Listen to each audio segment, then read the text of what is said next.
मैं जिंदगी का साथ निभाता चला गया।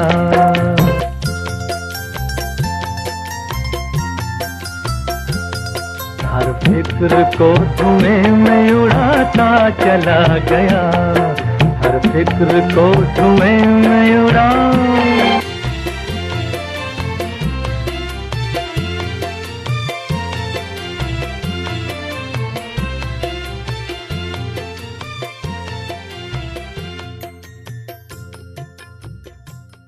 मेरे पिताजी मम्मी को हमेशा विपिन की भाभी कहकर बुलाते, क्योंकि मैं उनकी पहली संतान हूँ। पिताजी मुझे हमेशा सोने से पहले 10 बजे फ़ोन करते और कहते, बेटे तू कैसी है? घुटनों के दर्द के कारण मैं कहती, पिताजी बुढ़ापा आ गया। कहते, अरे मैं तो बूढ़ा नहीं हुआ, तू कैसे अभी से हो गई?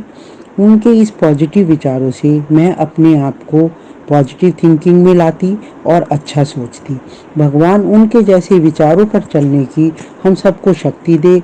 सदा उनका आशीर्वाद हम सब पर बना रहे। नमस्कार, मैं सतीश चंद जैन आज अपने आपकी याद में विचार प्रकट कर रहा हूँ। कृपया ध्यान से सुने। चिट्ठी न कोई संदेश, तुम छोड़ चले परदेश, हम तुम्हें याद करें और बस याद करें। पापा जी, अब मैं अपने आप को और अपने परिवार को आपकी सांसारिक विदाई के पश्चात अनाथ समझने लगे हैं। हमारे पापा जी 85 वर्ष के वृद्ध नहीं, बल्कि वो एक सक्रिय युवा थे और पूर्ण रूप से दिनचर्या निभाते रहे और ऑफिस जाते रहे। उन्होंने हंसते हंसते, चलते फिरते, समाधि मरण ऋषि मुनियों की तरह मृत्यु को गले लगाते हुए शरीर त्यागा है। हम पापा जी, हम प्रार्थना करते हैं कि आपकी दिवंगत आत्मा को साईं महाराज व प्रभु के चरणों में उचित स्थान मिले, व शांति प्रदान करें। नमस्ते पिताजी। आप तो एकदम ही चले गए। आपकी तो बहुत याद आती है। सुबह सुबह जब उठता हूँ तो पहले आपके स्पर्श किया करता था, चरण स्पर्श किया करता था।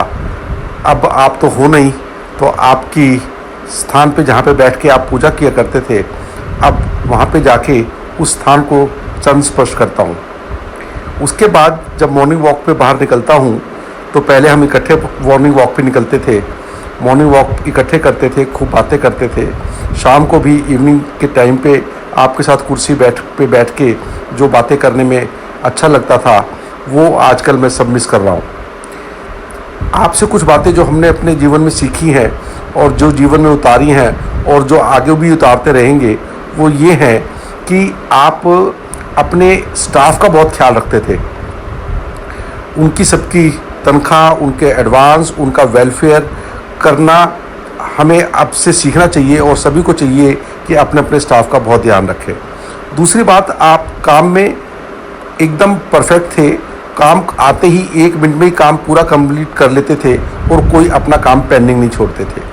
तीसरी बात कि आप अपने टाइम के बहुत पंक्चुअल थे। जहाँ भी कहीं जाना होता था, एक एग्जैक्ट टाइम पे आप पहुँचा करते थे। तो उससे ये सब तीनों चीज़ें जो हमने आपसे सीखी हैं, मैं चाहूँगा कि परिवार के सभी लोग उन बातों को सीखें और हमेशा हमेशा के लिए खूब सफल रहें।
मैं सुनीता, अपने मम्मी डैडी की सबसे छोटी बेटी।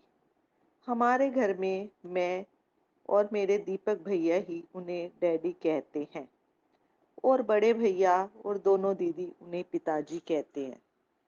मैं जब भी उन्हें दूर से फ़ोन करती थी और पूछती थी, डैडी आप कैसे हो?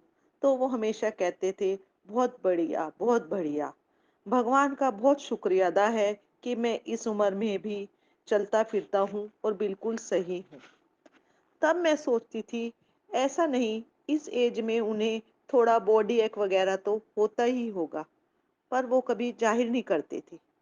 भगवान ऐसी ताकत शक्ति हमें और हमारे पूरे परिवार को और जो भी उनका चाहने वाले हैं उन सब को ऐसी ताकत शक्ति बनाए रखे जब तक हम सब जीवित रहे। We miss you daddy.